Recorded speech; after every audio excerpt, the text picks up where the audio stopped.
어,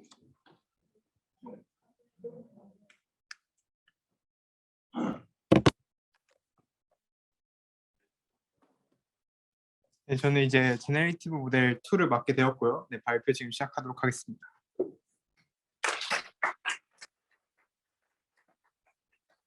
일단 목차는 다 한 것 같고요.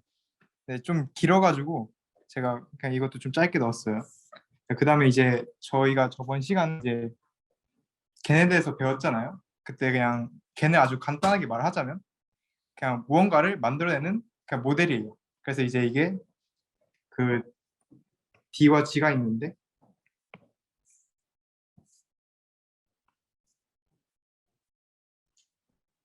이제 이 G는 가짜 이미지를 만들어내고 그다음에 이제 D 같은 경우는 이제 이 이미지가 들어오면 아니면 이제 진짜 이미지가 들어오는데 이게 진짜냐 가짜냐 이걸 진짜면 1로 아니면 가짜면 0으로 이렇게 판별해내는 게 D입니다. 그래서 이렇게 이 두 가지를 가지고 이제 이미지를 생성하는 모델이 겐입니다. 일단 겐은 이제 여러 가지 종류가 있는데 일단 이 대표적으로 여기 나와 있는 겐들이 있습니다. 일단 겐에서 되게 중요한 것 중 하나가 확률 분포에 대해서 아는 건데 일단 저희가 한번 사람 얼굴을 만들어 본다고 할게요. 그럼 이제 그 사람 얼굴의 평균적인 그 코의 크기도 있고 눈의 크기도 있겠죠. 그리고 이게 모든 그런 자연적인 뭐 발생들 이거는 웬만해서 다 정규 분포를 따른다고 합니다. 그래서 이제 평균에 가까울수록 그 수가 되게 많아요. 그래서 다음과 같은 분포가 나오고요. 그래서 일단 여기 꼭지점을 평균을 잡습니다. 그래서 여기다가 이제 에러 하나를 추가해 주는 거예요. 얘는 이제 뭐 분산을 이런 분포를 따르겠죠. 그래서 이제 얘가 약간 여기 있는 지점에서 나올 수도 있는 거고 여기 있는 지점에서 나올 수도 있는 거고 이제 아주 거의 없겠지만 여기 있는 지점에 있는 이미지가 뽑힐 수도 있는 거예요. 이렇게 해서 이제 다양한 사람의 얼굴을 만들어내는 게 겐입니다. 꼭 사람의 얼굴일 필요는 없겠죠. 그냥 뭐든지 만들어냅니다. 그래서 아까 했던 말을 약간 좀 더 반복하자면 이게 저희가 학습시킨 데이터예요. 이 점들이. 이게 근데 이제 이거는 이산 분포잖아요. 근데 저희가 근사할 분포는 연속이에요. 그래서 이 점들이 주어졌을 때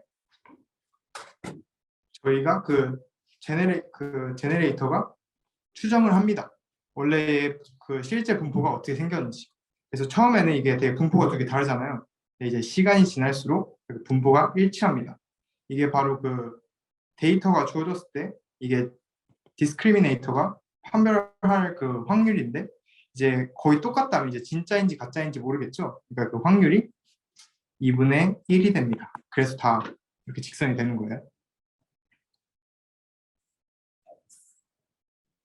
자, 이제 걔네 목적 함수는 이렇게 되어 있습니다. 여기서 보면 이제 D는 아까 말했듯이 아까 1과 0으로 구분한다 했는데 이건 실제로는 그렇지 않고요. 1과 0 사이의 값으로 확률로 나타냅니다.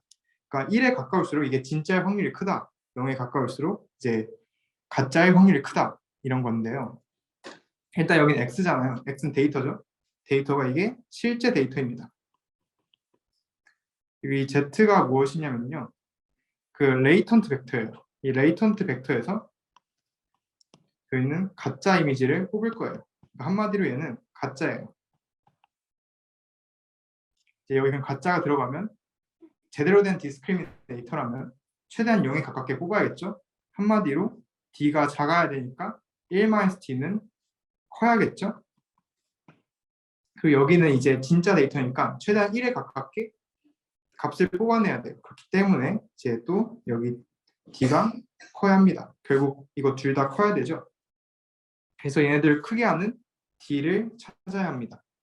근데 아까 그 또 제네레이터도 있다 했잖아요. 이 제네레이터는 가짜를 최대한 진짜같이 만들어야 돼요. 그 얘기는 이제 디스크리미네이터를 헷갈리게 해야 되니까 얘네들 아까 맥스를 찾아야 했지만 값을 낮추게 해야겠죠. 그렇기 때문에 여기 미니멈이 들어갑니다. 이걸 좀 그림으로 표현하면 저 제네레이터에서 가짜 이미지를 뽑아내고 진짜 이미지가 있으면 이제 이거 무작위로 디스크리미네이터에 넣고 이제 얘로 로스를 구하고 이걸로 이제 그 디센트를 구해가지고 그레디언트를 구해가지고 이제 다시 갱신합니다. 자, 그래서 그 아까 저희가 디스크리미네이터가 2분의 1이라는 값을 뽑아내도록 하는 게 가장 좋다고 했잖아요. 이거 뭐 사실 문맥적으로 보면 되게 당연하잖아요. 한번 그래서 저희 한번 수식으로도 다시 봤습니다. 일단 이 위의 식은 무시하고 이거부터 볼게요. 여기 아까 저희 목적 함수였잖아요. 이제 얘는 P의 분포를 따르니까 그 expectation의 정의에 따라 이렇게 바꿔줄 수 있겠죠? 그럼 이제 이것을 이렇게 하나의 인테그랄로 합칠 수가 있는데 이거를 앞에 이제 P를 그냥 A라고 할게요. P 데이터를. 그리고 PX를 얘를 B라고 할게요. 그리고 그냥 로그 DX를 그냥 X라고 해볼게요. 여기도 그냥 1-X라고 해볼게요.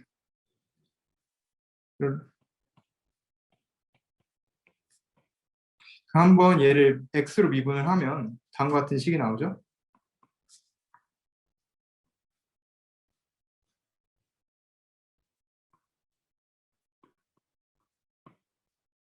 네, 이런 식이 나올 거예요.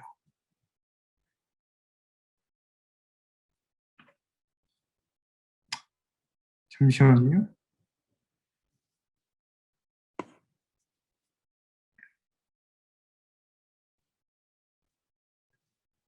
그럼 이제 저희가 여기서 처음에 D는 최대값을 만들게 해야 되잖아요. 그럼 이제 그때 그 미분을 하면 값이 0이 나오겠죠? 그래서 계산을 해보면 이렇게 나오고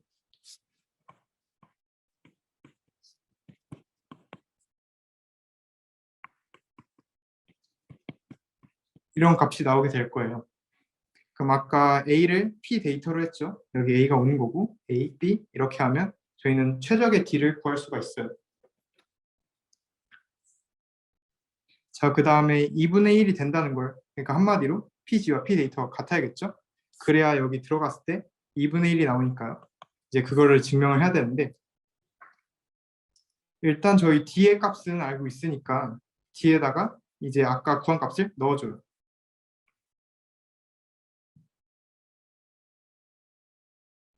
그 다음에 저희가 알아야 될 거 하나가 있는데 그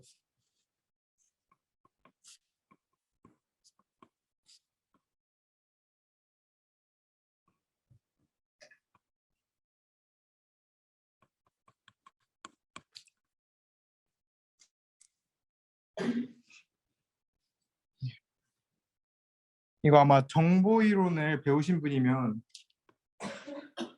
이런 식을 좀 보셨을 거예요. 이걸 이제 HX라고 하는데 이걸 이용해서 이제 KL 다이버전스라는 게 있어요. 이제 그거 식이 어떻게 되냐면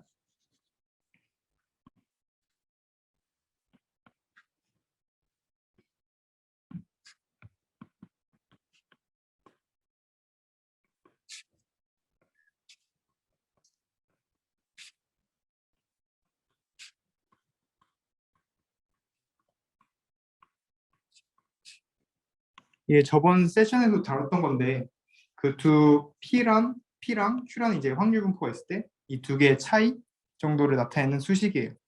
얘의 단점이 하나 있어요. P랑 Q랑 바뀌었을 때 그 값이 달라요.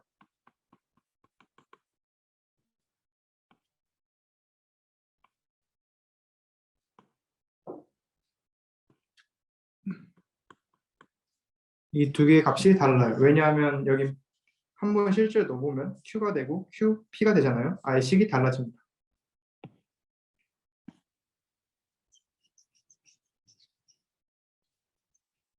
대충 보면 여기 P고 P라고 보고 밑에 전체를 Q라고 보면 이거를 각각 다 KL 다이버전스라고 볼 수 있겠죠.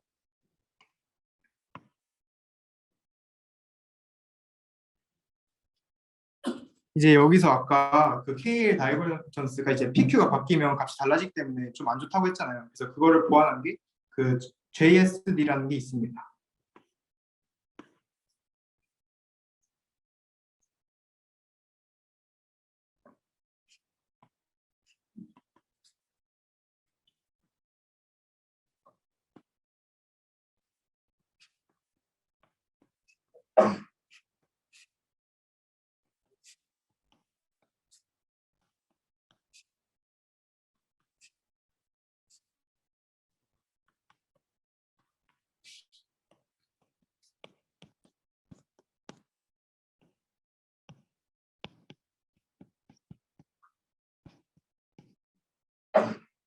이 식이 이제 저렇게 생겼어요.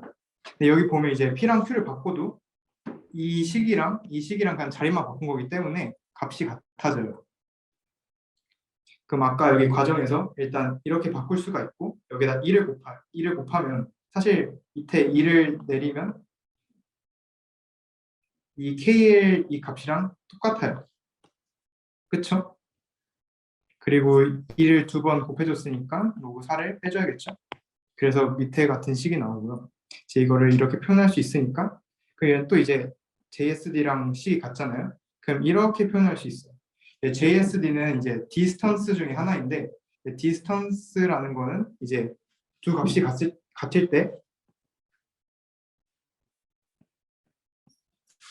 디스턴스는 0이 나와야 돼요. 그리고 이제 디스턴스의 최소값은 0이 되어야 합니다. 그렇기 때문에 일단 아까 제네레이터는 얘네를 최소화시켜야 된다고 했잖아요. 그럼 이제 P랑 Q가 같아야겠죠? 그래야 얘의 최소값이 나오니까. 그래서 P랑 Q는 같은 거예요. 그렇기 때문에 여기다 둘이 같다고 하면 2분의 1이라는 확률이 나옵니다.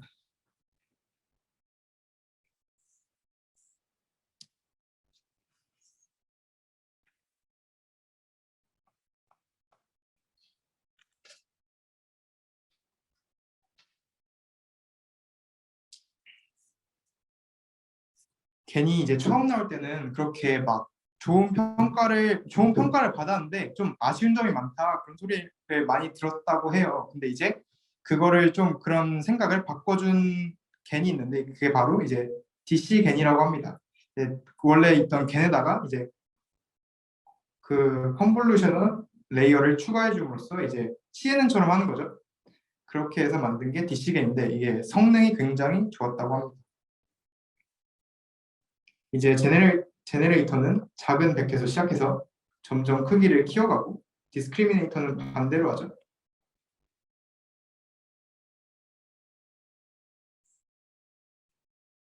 아까 그 디스크리미네이터는 크기를 줄인다 했잖아요. 그래서 필터를 씌울 때마다 크기가 점점 줄어들어요. 보면 이 9개가 한 개로 가죠. 반대로 생성자는 그 반대가 되잖아요. 그리고 한 개가 9개로 증가하죠. 그래서 생성자는 그 너비와 높이를 증가시키고 이제 판별자는 감소시킵니다.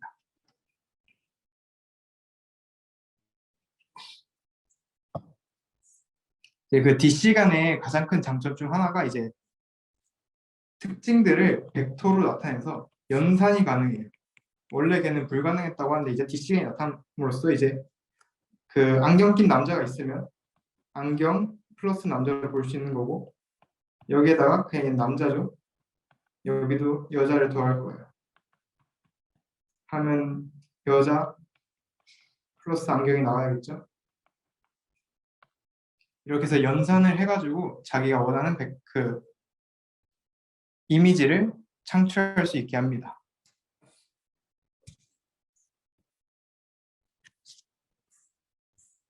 근데 여전히 문제점이 남아 있는데 일단 아까 벡터 연산이 가능하다고 했지만 일단 그거는 무시해 주고 하면 이제 원래 걔는 이제 생성하고자 하는 이제 이미지의 조건을 정할 수가 없어요. 예를 들어 이제 숫자 데이터를 만든다고 하면 대표적으로 그냥 0부터 9가 있죠.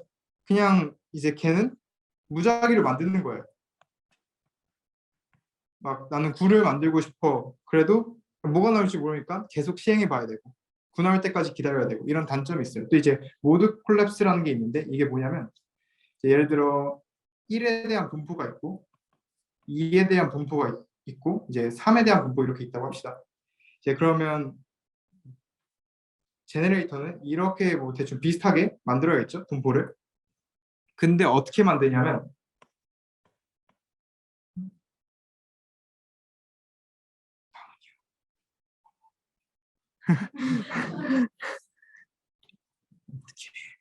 한 번에 지우는 거 어떻게 해? 한 번에 지우. 아, 이거 이렇게 해서 이거 그러니까 선 하면 딱 한꺼번에 지우지. 손. 그건 또 뭐야? 그러니까 아니 봐봐.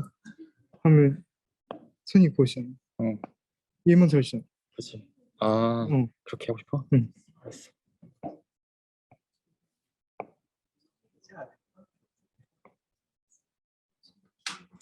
아, 오케이 오케이. 그리고 어. 색깔 바꿀 수도 있고. 이렇게 바꿀 수도 있고. 오케이 오케이. 제가 아이패드를 안 써가지고 죄송합니다. 자, 아까 이제 이렇게 분포가 있다고 했죠? 그럼 이제 제네레이터가 1, 2, 3 있으면 얘한테만 완전 잘 맞춘 거예요. 얘한테만 잘 맞췄다 보니까 이제 뭘 해도 1밖에 배출을 안 하는 거죠. 그리고 이제 1을 거의 완벽하게 만들어내기 때문에 또 디스크리미네이터 입장에서도 확률을 2분의 1이라고 해요. 그럼 이제 저희가 볼 때는 모델 잘 만들었네? 그런 생각이 드는데 알고 보면 이제 1밖에 못 만드는 되게 안 좋은 모델인 거죠. 이제 그런 문제가 바로 모드 콜랩스입니다.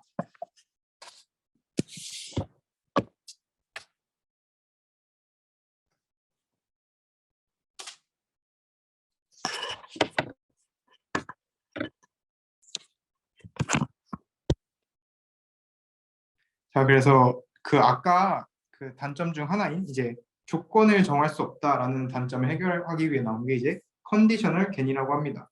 이제 보면 여기 y가 주어졌죠? 이 y가 바로 이제 조건, 그냥 뭐 어떤 종류를 만들고 싶은지 그걸 나타냅니다. 뭐 그래서 이제 아까 원래 겐에서 이제 이 레이턴트 벡터만 넣었잖아요. 근데 그게 아니라 이제 이 컨디션 벡터도 넣어줍니다. 그래서 이제 어떤 조건인지도 같이 알려줘서 그거에 따라서 학습을 진행하고, 네, 그리고 이제 실제 데이터도 그냥 단순히 데이터만 있는 게 아니라 어떤 조건인지 그것도 같이 라벨해줘야 합니다.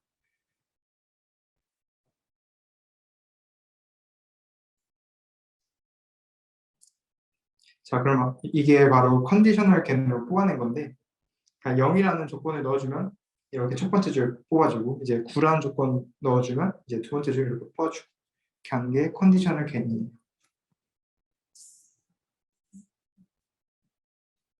이제 컨디셔널 겐 중에 굉장히 그 대표적인 모델이 픽스 투 픽스라는 모델이에요.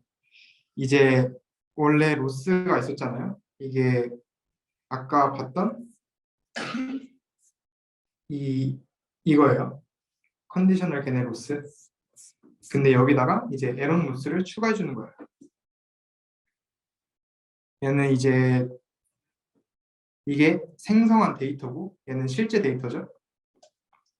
생성한 데이터랑 실제 데이터랑 너무 차이 나지 않게 조정해 주는 건데, 이제 그렇게 함으로써 이제 블러링 현상을 이제 덜 발생시킬 수 있다고 합니다. 그리고 이제 L2 로스로도 이런 목적을 달성할 수 있는데 해보니까 에런이 이제 L2에 비해 더 잘 된다고 하네요.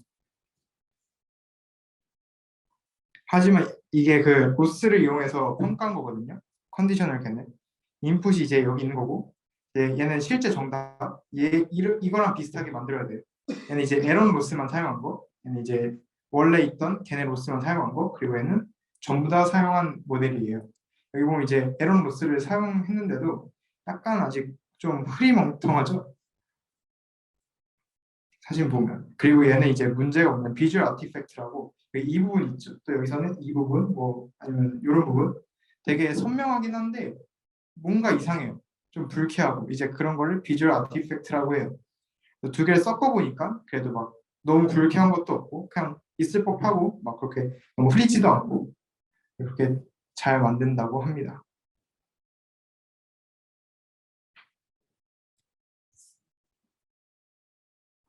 네, 그 픽스 투 픽스의 단점이 있는데 아까 Y도 넣어줘야 된다 했잖아요. 꼭 이거 두 개를 묶어줘야 돼요. 같은 데이터를. 그러니까 이게 데이터를 구하는 과정이 굉장히 힘들어요. 그러다 보니까 이제 좀 여러 가지 애로사항이 존재하겠죠. 이제 그런 단점이 있기 때문에 그것을 좀 해결하고자 만든 겐이 있는데 그게 바로 사이클 겐입니다.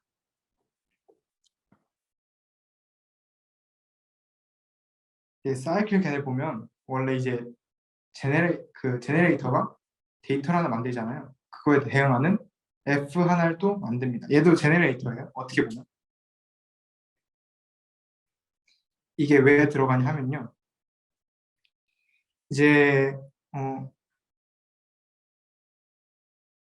그 원래 그 페어드 되지 않아도 다시 돌아올 수 있다면 어떻게 보면 얘는 되게 정보를 원래 가지고 있던 정보를 잘 가지면서 변화한 거잖아요. 그냥 다시 돌아올 수 있다면 바뀌어도 이제 중요한 정보는 남아있다는 거니까 다시 돌아올 수 있는 거겠죠. 그렇기 때문에 어떻게 보면 그 컨디션 같은 것도 남아있다고 볼 수 있는 거고 그렇기 때문에 이제 F랑 G는 서로 역함수 관계예요. 처음에 제네레이터로 원래 데이터를 그러니까 레이턴트 데이터를 변환한 다음에 다시 변환 데이터를 원래 레이턴트 벡터에 맞게 다시 돌아오게 하는 게 목표입니다. 여기 보면 이거를 넣어서 얼룩말을 만들고 다시 돌아오게 했더니 거의 비슷한 값이 나왔죠.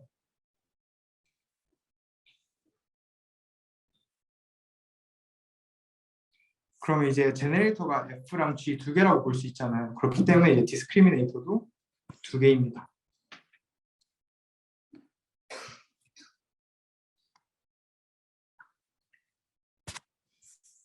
그래서 이제 목적 함수는 다음과 같이 생겼는데요. 일단 여기 보면 아까 그냥 기존의 겐이랑 크게 다른 게 없어요. 그쵸? 약간 달라진 게 이제 사이클 겐 로스인데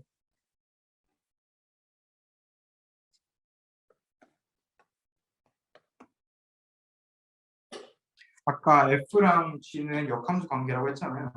그럼 이제 F, G, X는 원래 인풋이랑 같은 값이 나와야겠죠? 그 차이가 크면 안 되잖아요. 그렇기 때문에 둘 차이가 같게 만드는 로스를 넣어줍니다.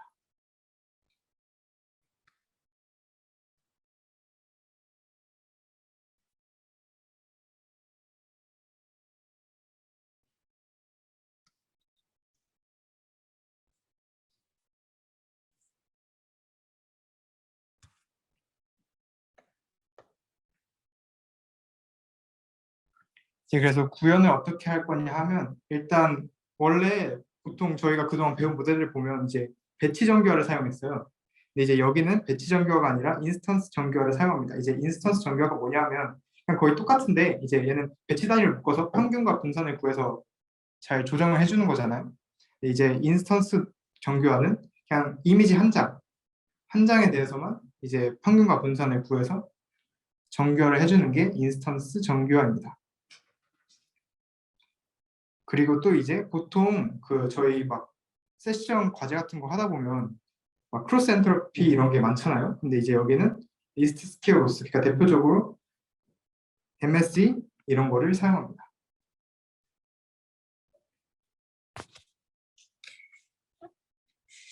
이제 그리고 그 다음에 리플라이 버퍼라는 게 있는데 이게 뭐냐면 생성자 먼저 학습하는 거예요.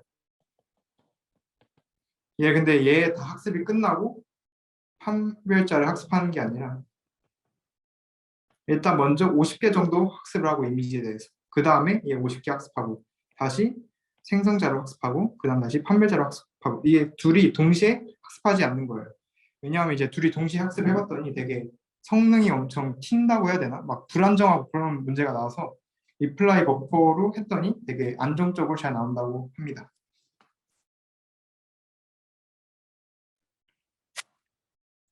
그래서 한번 모델 성능을 봤는데 여기 인풋이고 이제 이게 실제 정답이에요. 여기 보면 이제 사실 여기 있는 네 개들은 그나마 뭐 얘 정도가 괜찮긴 한데 사실 이거 두 개만 가장 괜찮다고 볼 수 있겠죠. 근데 보면 이제 픽스가 좀 더 좋아 보이긴 해요. 실제로 더 좋긴 할 거예요. 근데 이제 얘는 페어드였잖아요. 얘는 아니었죠. 페어드가 아닌데도 거의 성능이 비슷하게 나오잖아요. 그렇기 때문에 이제 사이클겐이 더 좀 유리하다고 볼 수 있어요.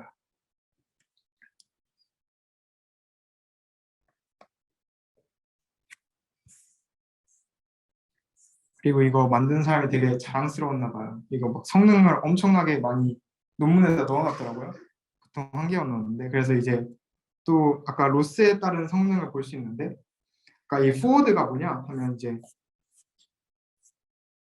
여기 이제 G 함수의 가정을 forward라고 하고, 이제 F 함수 다시 돌아오죠. 원래로 이거를 backward라고 합니다. 그럼 이제 forward만 사용한 게 있고 여기는 backward만 사용했고, 이제 cycle은 얘는 이제 전부 다 사용한 거예요. 그리고 이제 얘랑 비슷하게 나와야 되는데 보면 그냥 이렇게가 가장 뭐 잘 나왔다고 볼 수 있겠죠.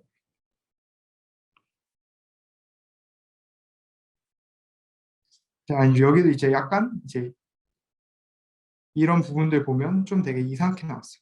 그래서 결국 이제 봤더니 그냥 모든 걸 사용했을 때 가장 우수한 결과가 나왔다. 볼 수 있었다고 합니다.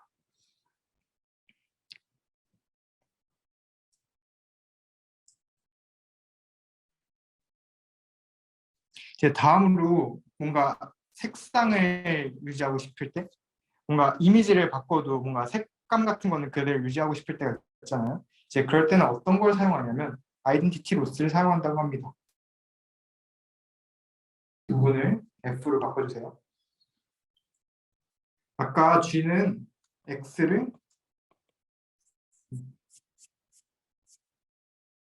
Y로 바꾸고 F는 Y를 X로 바꾼다고 했죠.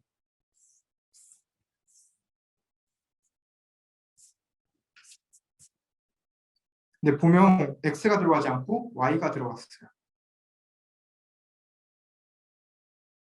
방향을 다르게 해도 결국 원래 그 기존 데이터랑, 그러니까 새로운 이미지를 생성했지만 그래도 원래 데이터랑 값이 어떻게 보면 비슷해야 된다는 거잖아요. 이 뜻이.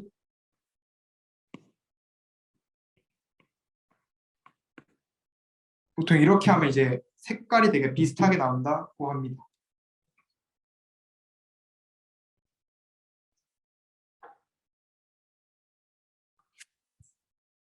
이제 또 스타일 바꾸는 그런 성능에 대한 자랑을 하셨는데, 보면 여기 화가 여러 명 있죠. 어떤 걸 바꾸어도 참 잘 바꾸었더라, 뭐 이런 자랑을 하고 있고, 또 이제 이거는 카메라를 약간 디지털 카메라 그걸로 찍은 것처럼 나오게 하는 건데, 이게 사진 자체가 화질이 안 좋아서 별로 티는 안 나지만 이게 화질도 약간 좀 개선했다고 하고 좀 더 멋있게 바꿨다고 합니다. 근데 사이클겐이 아까 말한 건 보면 되게 좋아 보이는데 좀 되게 큰 단점이 있어요. 일단 모양을 바꾸는 걸 잘 못해요. 여기 보면 사과를 오렌지로 바꾸라고 했는데 오렌지 모양이 좀 이상하죠. 또 이제 강아지를 고양이로 바꾸라고 했는데 그냥 뭐가 바뀌었는지 잘 모르겠어요. 또 이제 문제가 뭐냐, 이제 원래 학습하지 않은 사물에 대한 이제 그런 성능이 굉장히 떨어지는데, 여기 보면 말을 얼룩말로 바꿔라 그렇게 했는데 이제 위에 푸틴이 타고 있죠. 근데 이제 푸틴도 같이 얼룩말로 바뀌었어요.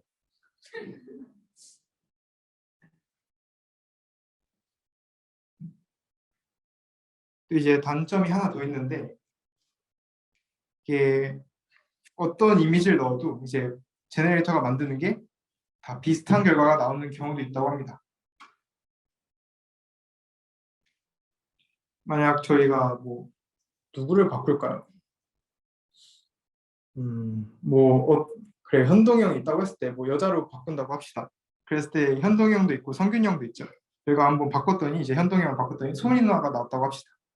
그럼 이제 성균이 형도 바꿨더니 소은이 누나가 나왔어요. 근데 둘이 달라야 하잖아요. 약간 이제 그런 문제가 있다고 합니다.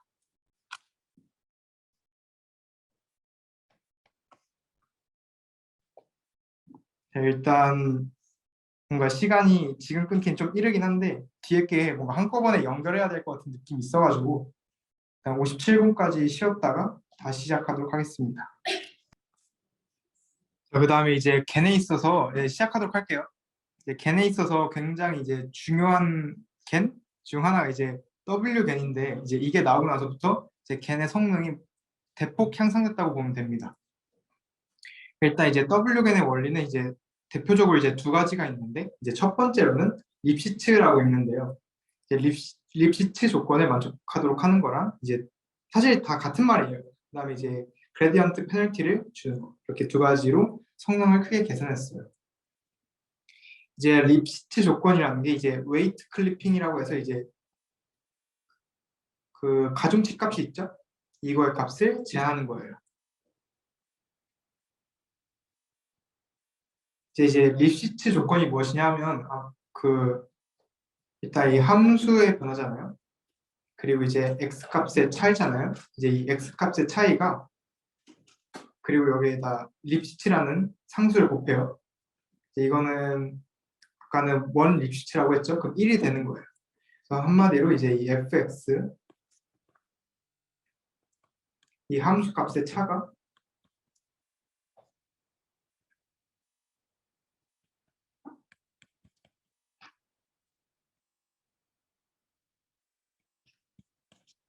이 두 값의 차이를 벗어나면 안 됩니다. 한마디로 그 함수 값이 막 너무 커지거나 급격하게 작아지는 것 이거를 막아주는 역할을 해요. 이렇게 하면 이제 함수로 학습을 할 때 되게 좀 안정적으로 학습할 수 있게 해준다고 합니다. 이제 그 다음으로 되게 중요한 개념인데요. 이게 저도 어떻게 읽는지 잘 모르는데 와서슈테인로스. 근데 이제 이거를 로스지만 이게 디스턴스의 종류를 볼 수 있어요. 이거 식이 대충 뭐 이렇게 되어 있는데 그냥 진짜 데이터의 확률 분포, 가짜 데이터의 확률 분포를 모두 포함하는 그런 감마라는 분포가 있고 여기서 이제 x, y를 추출해서 이제 두 값의 차를 보는 건데 일단 이거 어떻게 이해할 수 있냐면 이제 블록 옮기기를 통해 이걸 좀 쉽게 이해할 수 있어요. 일단 이거를 하나의 뭐 이상 확률 분포라고 굳이 그렇게 안 봐도 되긴 하는데 그렇게 보면 더 좋긴 해요. 자, 블록을 옮겨 볼게요. 이제 1을 예를 들어 여기 얘를 여기로 옮겨 볼게요. 그럼 이제 1에서 9까지 8이라는 거리를 움직였죠. 그럼 이제 8이라는 비용이 듭니다. 이제 이런 식으로 블록을 옮겨 볼게요. 여기 노란색 있죠? 노란색을 9로 옮겼어요. 얼마큼 움직였죠? 7만큼 움직였죠? 이 초록색 전체 두 개를 7로 옮겼어요. 그럼 이제 2가 7로 갔으니까 5번 움직였고 블록 두 개니까 두 개가 움직였죠? 자, 그 다음에 1을 8만큼 움직이고 이제 3에 있던 두 개를 9로 옮겼어요. 그럼 이제 여기 7 나오고 6 더하기 2가 돼서 이걸 다 더해주면 36이라는 값이 나옵니다. 이제 밑에도 똑같아요. 여기 1에 있던 블록 하나를 7로 옮기면 6이라는 값이 나오고 2에 있던 블록 하나를 7로 옮기면 또 5라는 값이 나오죠. 2에 있던 블록 하나를 8로 옮기면 6이라는 값이 나오고 파란색을 또 옮기면 7, 제가 보라색을 옮기면 6이 나오는데 개수가 두 개니까 그래서 10이라는 값이 나옵니다. 이거 모두를 다 더해도 36이라는 값이 나와요. 이것만 보면 막 어떻게 옮겨도 값이 다 똑같은 거 아닌가? 그렇게 보일 수 있지만 막상 해보면 다른 예시도 있습니다. 이거 아주 간단한 예시인데요. 이제 여기 검은색과 회색이 있는데 얘네들의 위치를 바꿔보도록 합시다. 그럼 이제 안쪽이 검은색인 거고 바깥쪽이 회색인 거겠죠? 일단 경우의 수가 두 가지가 있죠. 원래 여기 검은색이었잖아요. 검은색이었던 거를 여기 옮기고 회색을 여기로 옮기면 바뀌겠죠. 이렇게 하는 경우의 수가 있고 그 다음에 이렇게 아예 좀 넓게 바꾸는 경우의 수가 있겠죠. 자, 그럼 실제로 값을 구해보면 여기 이제 빨간색을 서로 옮기는데 1이라는 비용이 들고 노란색도 한 칸만 움직였으니까 1이라는 비용이 들고 이제 밑에 같은 경우는 여기까지 움직이면 5칸, 여기도 5칸이죠. 비용이 훨씬 늘어난 걸 볼 수 있어요. 저희는 비용이 작은 게 좋겠죠. 돈이 많이 들면 안 좋으니까. 그럼 이제 저희는 이거를 더 좋은 분포의 변환이라고 볼 수 있어요. 아까 저희가 그냥 개수의 개념으로 봤잖아요. 이걸 그냥 전체 개수로 나눠주면 이걸 이제 결합 확률 분포로 볼 수 있겠죠. 그래서 이거를 표로 나타내는 거예요. 아까 2개짜리 있던 거를 여기 초록색 2개를 7이라는 위치로 옮겼죠. 그리고 이제 2를 7로 해서 여기 2라는 값을 넣어주고, 그다음에 여기 빨간색에는 1을 8로 옮긴 거니까 여기다가 1이라는 값을 적어주고, 여기 노란색은 이제 2에 있던 거를 9로 옮겼죠. 개수 1개니까 1개. 이제 3을 9로 옮긴 거는 2개니까 2라는 값을 넣어줍니다. 밑에도 똑같이 할 수 있겠죠. 그냥 위에 거만 가져보도록 할게요. 이거를 그리고 저희가 아까 확률 분포로 나타낼 수 있다 했잖아요. 이제 전체 개수로 나눠주는 거예요. 전체 6개였죠? 그럼 이제 확률을 이렇게 나타낼 수 있겠죠. 그리고 확률 값에 따라 이제 저희가 그 아까 왓서슈테인 로스를 계산할 수 있어요. 거리의 차에다가 그 확률을 곱해주면 됩니다. 그러면 아까 36이라는 값이 나왔잖아요. 근데 이제 확률로서 계산을 해주면 6이라는 값이 나옵니다. 6개니까 그냥 6을 나눠주면 되겠죠.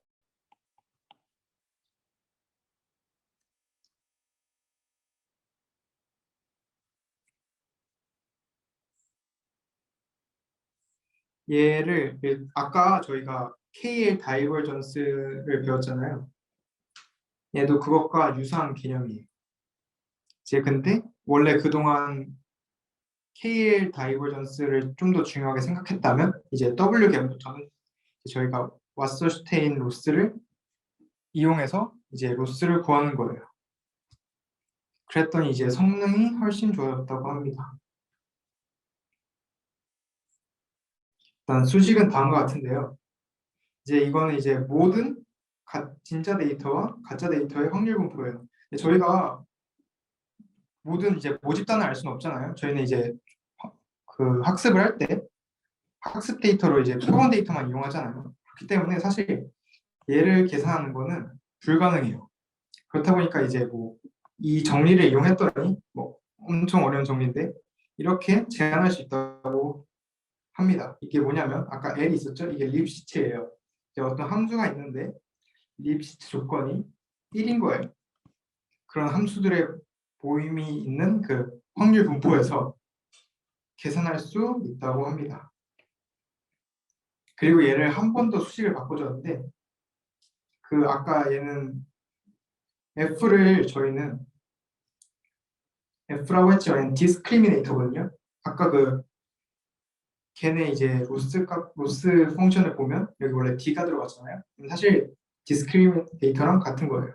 그리고 아까 식을 보면 좀 달라진 게 있는데 원래 로그 D 빼기 1 마이너스 DG였잖아요.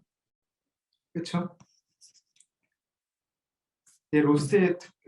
로그의 함수의 특징이 있는데 그리면 이제 원투원 펑션이고 이제 x가 증가할 때 y도 같이 증가하죠. 그러니까 사실 그 크기의 우선도 그러니까 크기를 변화시키진 않아요. 절대적인 값은 변해도 상대적인 값이 변하지 않아요.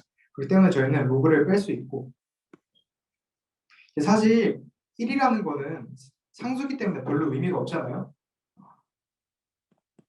그럼 이제 1 부분을 없애도 되겠죠. 그럼 이제 저희는 얘를 D-DG로 볼 수 있어요. 그렇기 때문에 식이 이렇게 나옵니다.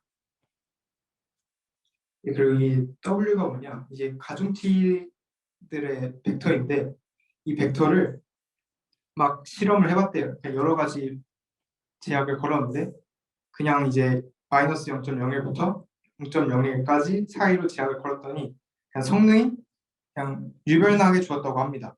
그 이유는 뭐 아직도 밝혀진 게 없다고 하네요.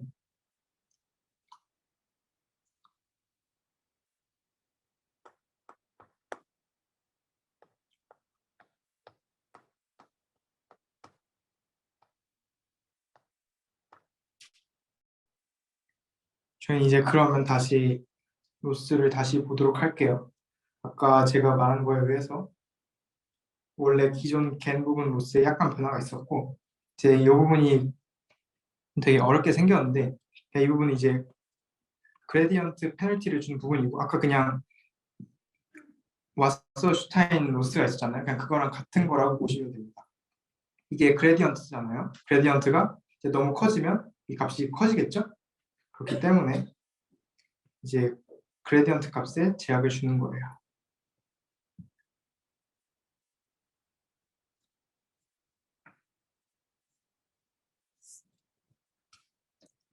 그래서 이제 아까 W겐이 나온 이후로 그 여러 가지 겐이 되게 발달했는데 이제 그 중에 대표적으로 스타겐이 있습니다. 일단 스타겐은 컨디셔널 겐의 하나로 볼 수 있는데 아까 컨디셔널 겐이 이제 조건을 변환시킬 때 조건을 준다고 했잖아요. 이제 뭐 개를 고양이로 바꾼다던가 그렇게 할 수 있었는데 원래 기존의 컨디셔널 개는 이제 개를 고양이로 바꾸는 모델이 있다고 하면 이거 한 가지 방향만 됐어요. 약간 그렇게 하지 말고 그냥 숫자로 합시다. 어떤 레이턴트 벡터를 숫자로 바꾼 다음에 이제 숫자들에 대해서는 되었죠. 이제 사람 얼굴을 만들자 하면 그건 불가능했어요. 그리고 이제 아까 말했듯이 뭐 동물을 사람으로 바꿔라 하면 서로 양방으로 변환할 수 있지만 이제 여기에 뭐 뭐라 할까요? 로봇으로 바꿔라 이렇게 하면 총 3개의 겐을 만들어야 할 필요가 있었어요. 이제 이렇게 하다 보니까 되게 비효율적이잖아요. 그래서 이걸 한 번에 해결하고자 나온 겐이 스타겐입니다. 스타겐은 이제 이렇게 보면 여기 1, 2, 3, 4 도메인이 있는데 이렇게 많이 할 필요가 없이 하나로 다 여러 가지 도메인 사이에 변환이 가능해요. 또 이렇게 했더니 그냥 따로따로 하는 모델보다 성능도 더 좋았다고 합니다.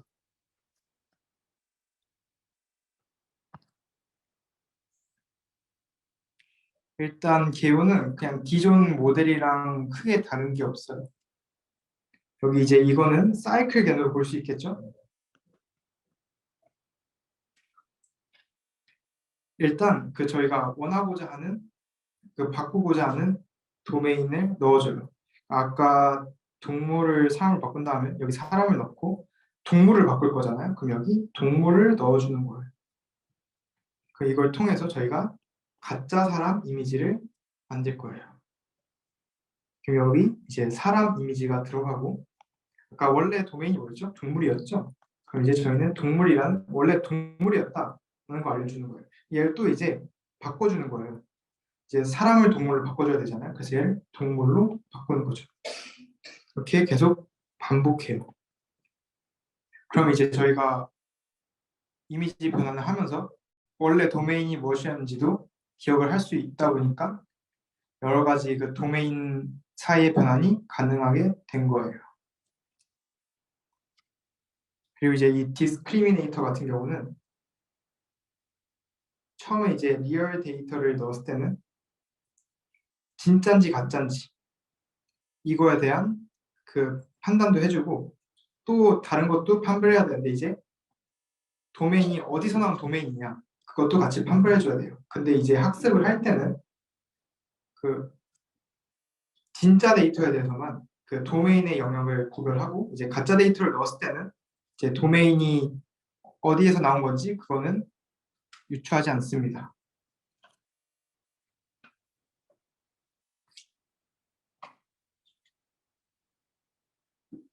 그다음에 이제 로스는 이제 원래 기존의 로스에다가 또 이제 도메인 사이의 그 변환을 잘하기 위한 로스를 하나 추가해주고 이제 마지막에 리컨스트럭션 로스를 추가해줍니다. 얘는 이제 어떻게 보면 사이클겐에서 나온 거라고 볼 수 있어요.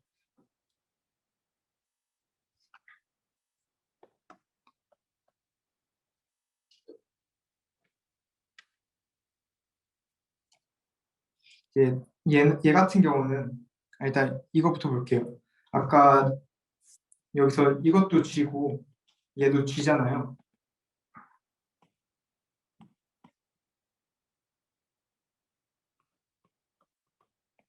아까 원래 사이클겐에서는 G랑 F였죠. 그냥 얘는 G로 대체를 한 거예요. 그래서 G는 X다라고 볼 수 있어요. 그렇기 때문에 이제 G에다가 도메인도 같이 넣어줘야겠죠. 도메인 넣어주 또 다시 도메인 넣어줘서 원래 값이랑 비슷한 값이 나오도록 만드는 거예요.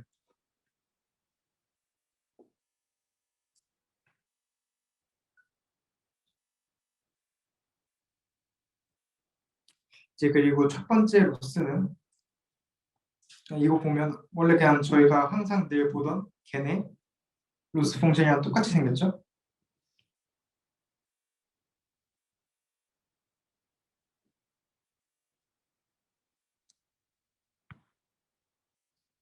이제 얘네들은 약간 그 도메인 영역 그 잘 분간하기 위해서 분류를 잘 하기 위해서 쓰이는 로스입니다. 그래서 결국 그 디스크리미네이터와 이제 제네레이터의 로스가 약간 달라졌는데 그래서 중요하게 볼 부분은 앞부분이에요. 이제 로스라는 건 어떻게 보면 줄여야 되는 거잖아요.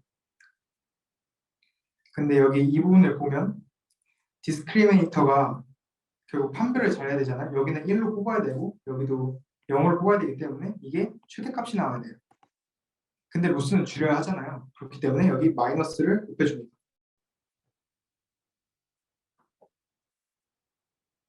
반대로 제네레이터는 그냥 원래도 얘를 줄여야 되는 거잖아요. 그렇기 때문에 굳이 마이너스를 곱해줄 필요가 없습니다.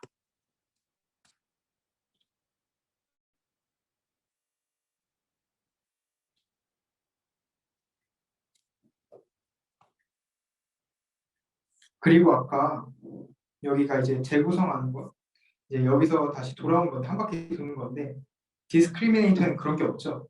이제 다시 한 바퀴 돌아오는 거는 제네레이터만 있어요. 그렇기 때문에 제 제네레이터의 로스에만 여기 이 로스가 추가됩니다.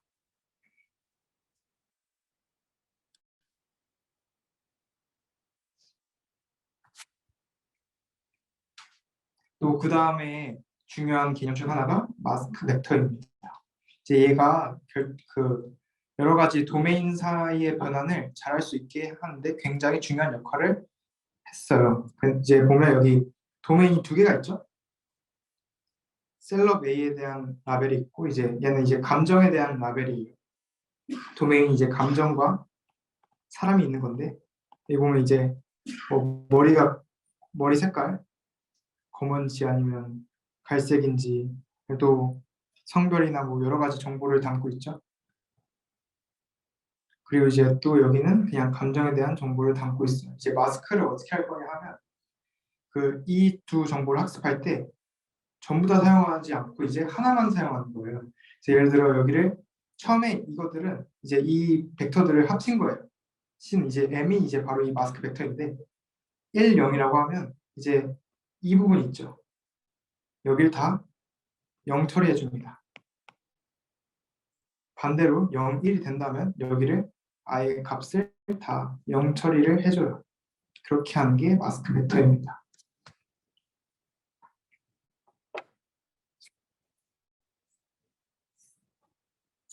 한번 예시를 들어볼게요. 이게 원래 진짜 데이터고 이제 여기 보면 여성이죠. 여성이 그렇기 때문에 여기 메일 자리는 0이 들어가야 돼요.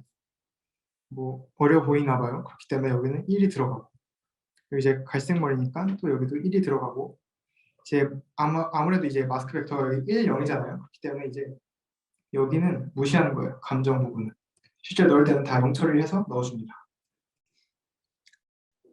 그래서 그 바꾸고 싶은 게 어떻게 바꾸고 싶은지 넣어주는데 지금 검은색으로 바꾸고 싶다 했고 그 다음에 남자로 바꾸고 싶다고 했고 그 다음에 어리게 바꾸고 싶다고 했죠. 그래서 여기 남자, 검은 머리 이렇게 바꿔줍니다. 그 다음에 이제 원래 아까 도메인 넣어줘야 된다 했잖아요. 그래서 원래 도메인인 0010을 넣어주고 다시 이거를 원래 데이터에 맞게 바꿔줍니다. 약간 차이가 생기긴 했지만 거의 비슷하다고 볼 수 있어요. 이렇게 해서 하나의 도메인에 대해서만 학습을 하는 거예요. 그 다음에 또 학습할 때 다른 도메인 한 개에 대해서만 학습을 하고 동시에 학습한 것보다 이렇게 하나하나 따로 학습하는 게 나중에 동시에 변환을 할 때 훨씬 더 좋은 성능을 볼 수 있었다고 합니다.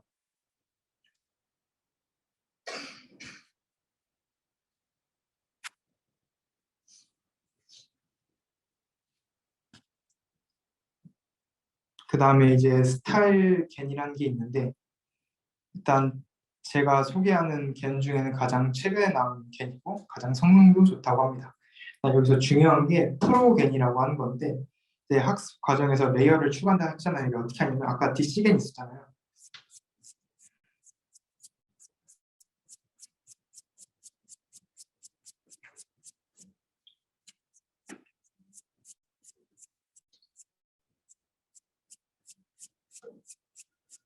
여기서 원래 이렇게 이제 레이어가 여러 개가 있잖아요.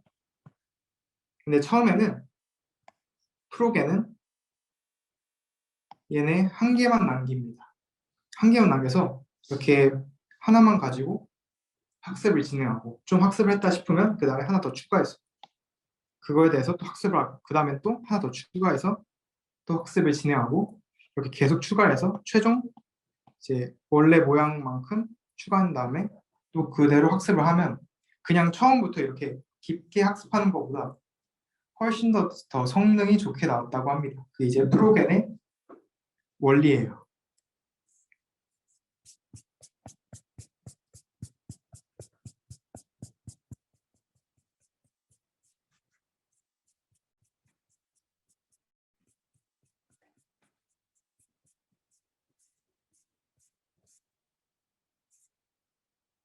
근데 프로그램의 단점이 하나가 있는데 이제 이미지의 특징을 추출하는 거는 좀 잘 못했다고 합니다. 그래서 프로그램 같은 경우는 이제 걔를 또 어디 쓸 수 있냐면 화질을 이제 좋게 하는데 쓸 수 있는데 프로그램 같은 경우는 이제 화질을 좋게 하는 데는 굉장히 성능이 좋았는데 이미지 특징을 좀 제어하는 게 어렵다고 합니다. 그래서 이제 이걸 조금 더 보완하고자 나온 게 스타일 겐입니다. 스타일 겐에서 중요한 거는 이제 W 벡터라는 게 되게 중요해요. 원래 아까 겐 모델을 보면 전부 다 이제 레이턴트 벡터 여기 또 Z라는 표현을 썼잖아요. 이 Z를 그대로 사용하지 않고 처음에 정교화를 한 다음에 FC 레이어를 거쳐서 W 벡터를 만드는 거예요. 이 W 벡터의 특징이 있는데 이 대충 이 그림을 보면 좀 보일 수 있겠지만 이 Z 벡터 같은 경우는 이제 이게 색깔을 스타일이라고 볼 수 있거든요. 스타일 간에 좀 구분이 잘 안 되어 있어요. 근데 이제 W 벡터를 보면 이제 스타일 간 그 구분이 잘 되어 있는 것을 볼 수 있어요.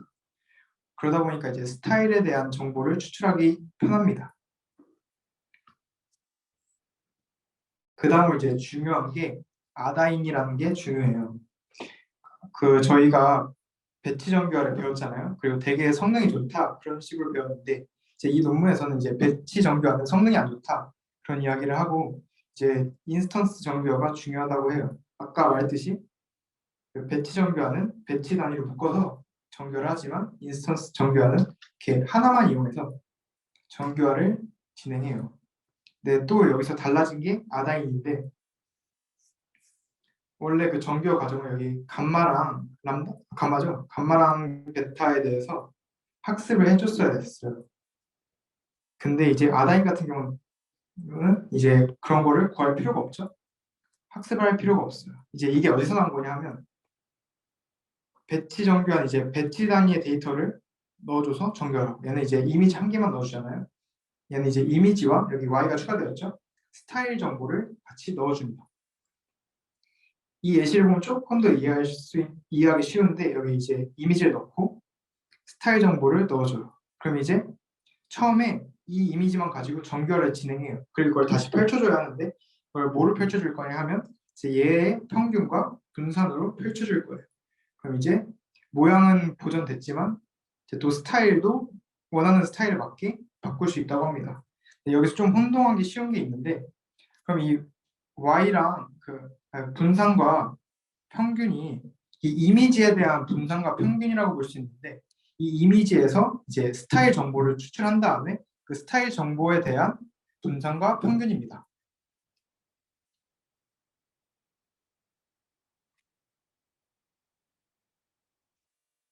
실제로 그래서 아다인을 이용하면 그 스타일을 바꾸는 데 있어서 성능이 월등히 뛰어나다고 합니다.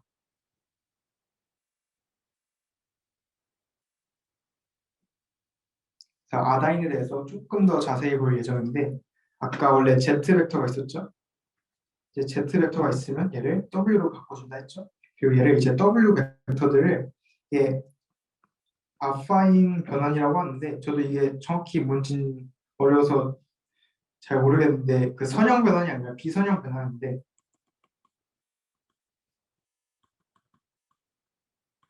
이게 또 이제 기하학적 성질은 이제 관계 혹은 성질은 이제 유지시켜준 상태로 이제 비선형 변환을 하는 것이라고 합니다. 그래서 이 더블 벡터들을 넣어줘요. 그리고 이 아파인 변환을 한 다음에 이 각 레이어에 넣어줄 건데, 이 레이어는 업샘플 한번 하고 아다인 한번 하고 이제 컨볼루셔널 레이어 한번 쓰고 이제 다시 한번 아다인에 넣어줍니다. 네, 그냥 어디에 넣어주냐면 여기 아다인에다 넣어주는 거예요. 정확히 말하면 이 두 개 사이에다 넣어줘요.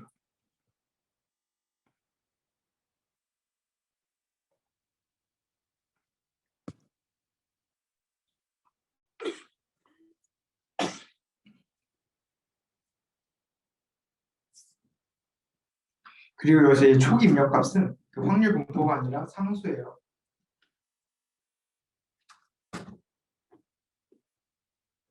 여기에 특징이 있는데, 이 W 벡터들이 그냥 원래 이게 W 공간을 만들어낸 거거든요.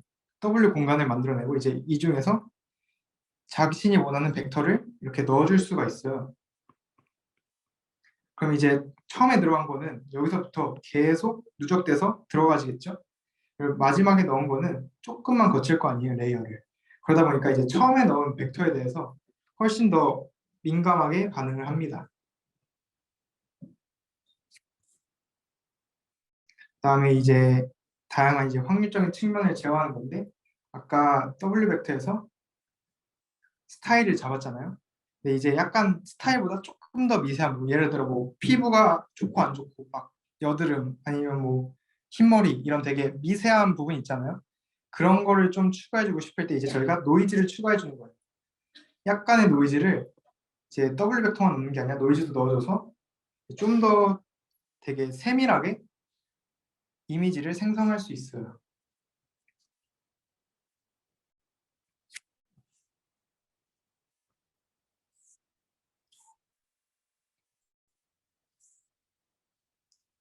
그리고 이게 여기 보면 이제 스타일이 있고 노이즈가 있잖아요.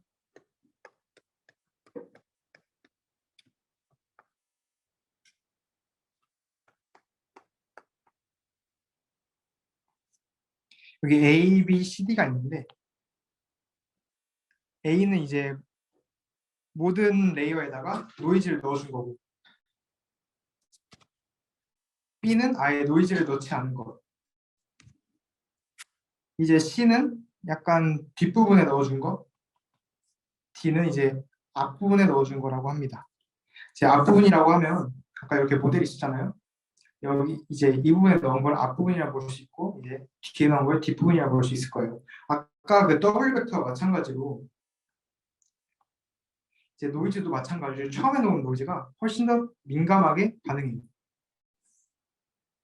그렇기 때문에 이제 앞에다가만 넣어주면 약간 좀 크게 변했죠. 그러니까 세밀한 부분이 좀 줄어들어요. 대신 뒤에다 넣어주면 되게 그 머리를 보면 알 수 있겠지만 되게 세밀해요.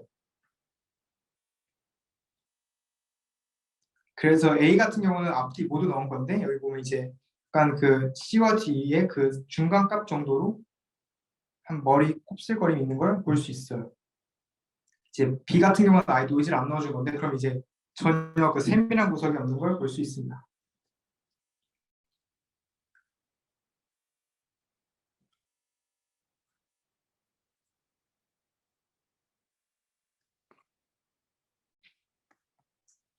예, 그래서 아까 저희가 스타일겐에 대해서 배운 걸 하나로 합치면 이제 모델이 다음과 같이 생겼는데요. 이제 스타일겐의 장점 중 하나는 여기 이렇게 적혀 있는데 그냥 간단히 말해서 이거를 스타일 간 구별을 되게 쉽게 할 수 있다라고 볼 수 있어요.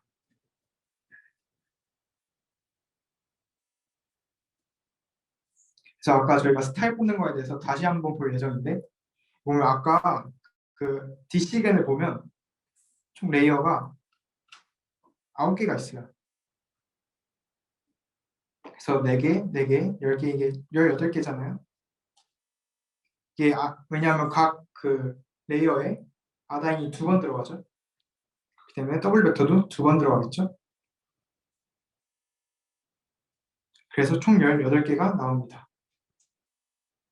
그리고 아까 설명 안 했지만 그 Z 벡터랑 W 벡터이 논문에서 사용한 벡터의 크기는 510이라고 합니다.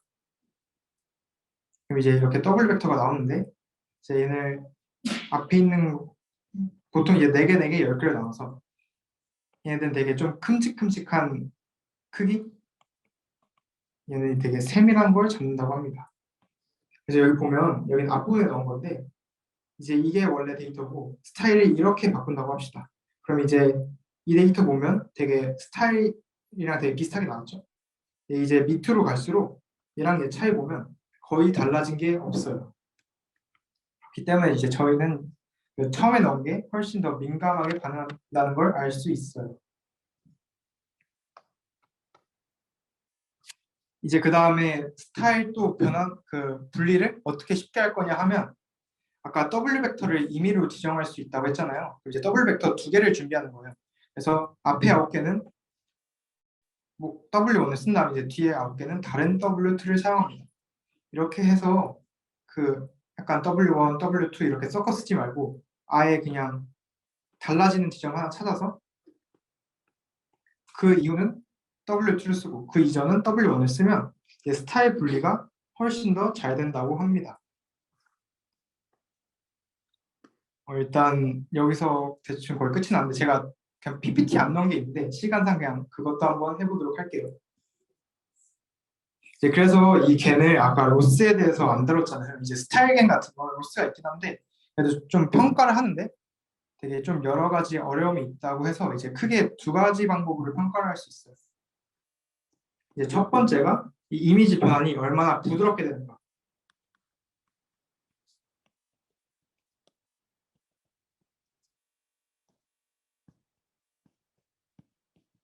이게 뭔 말이냐면 예를 들어 사람 한 명이 있다고 했을 때 이제 저희가 피부색을 정할 거예요. 피부색. 여기로 갈수록 어둡고 여기로 갈수록 밝다고 합시다. 그럼 이제 이 모든 점들을 다 클릭해서 데이터를 뽑았을 때 여기는 가장 어둡게 나오고 여기는 약간 어둡게 나오고 뭐 천천히 밝아져야겠죠? 이렇게 약간 그림을 잘 못 그린 것 같긴 하지만 그래도 이렇게 좀 천천히 밝아져야 해요. 근데 이제 어떤 모델은 계속 검었다가 어느 순간에 확 밝아진다고 합니다. 이제 이런 거는 모델이 잘 안 만들어졌다고 볼 수 있어요. 그렇기 때문에 이제 이미지 변환이 얼마나 부드럽게 측정되는지 그런 걸 측정하고 이제 그다음 2번째로 이제 스타일 분리가 잘 되었느냐. 아까 그 W 벡터에서 스타일 분리를 한다고 했잖아요. 이 W 벡터를 보고 이제 스타일이 얼마나 잘 분리가 되는지 그런 거에 대한 평가를 한다고 합니다.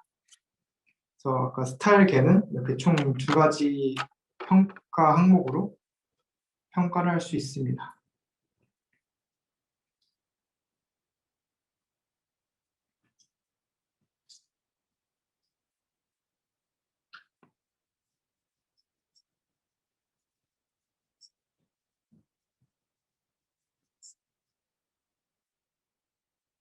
오늘 좀 되게 일찍 끝나게 되었는데요. 그래서 요약을 하자면 이제 겐이라고 하는 거는 이제 데이터를 입력받아서 그 데이터를 통해서 이제 실제 데이터가 어떤 분포를 짓는지 추정을 합니다. 추정을 하고 이제 이거 어떻게 추정할 거냐 하면 이제 판별자와 생성자로 추정을 하고요. 이제 나중에 좀 발전하면서 생성 이미지에 조건을 걸 수 있게 되었고 뭐 지금 중에서 새로운 겐이 나오고 있다고 합니다. 여기서 마치도록 하겠습니다. 감사합니다.